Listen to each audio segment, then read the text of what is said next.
Out at Friendship Cemetery in the grave site of the Chandler family, and I wanted to tell you a quick story to dispel a myth. So someone once said that these were beloved servants of Maria and Gray Chandler. Well, that's not exactly true.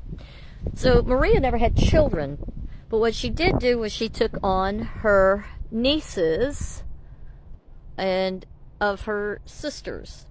One of her sisters, Mary, lost her husband, Peter Wyckoff, to yellow fever when he was away on a ship just off the shore of Bahamas. He was buried at sea, leaving her with 4 small children. She sent the daughters to her sister, Maria, in Columbus. One of those daughters grew up, married, and stayed here.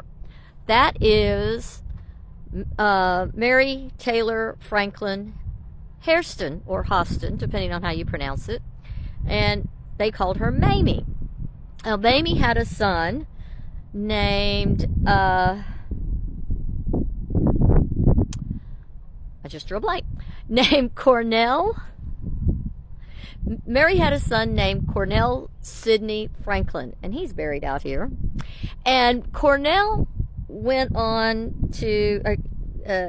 Franklin went on to become many things, but the most interesting thing is that he married Estelle Oldham, and the two of them went on to live in Hawaii, where they had a daughter, and then they had a son. Well, Estelle and Cornell parted ways. He stayed and became the territorial governor of Hawaii, and then later went on to be the youngest judge ever nominated and put into place by Woodrow Wilson. He was 28 years old, and he posted to Shanghai representing the U.S. government, where he stayed until the outbreak of World War II.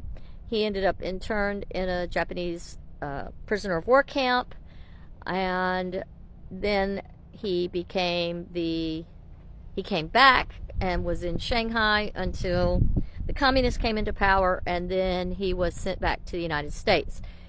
He remained in Charlottesville, Virginia for the rest of his life, but the most interesting thing is his wife left him for William Faulkner.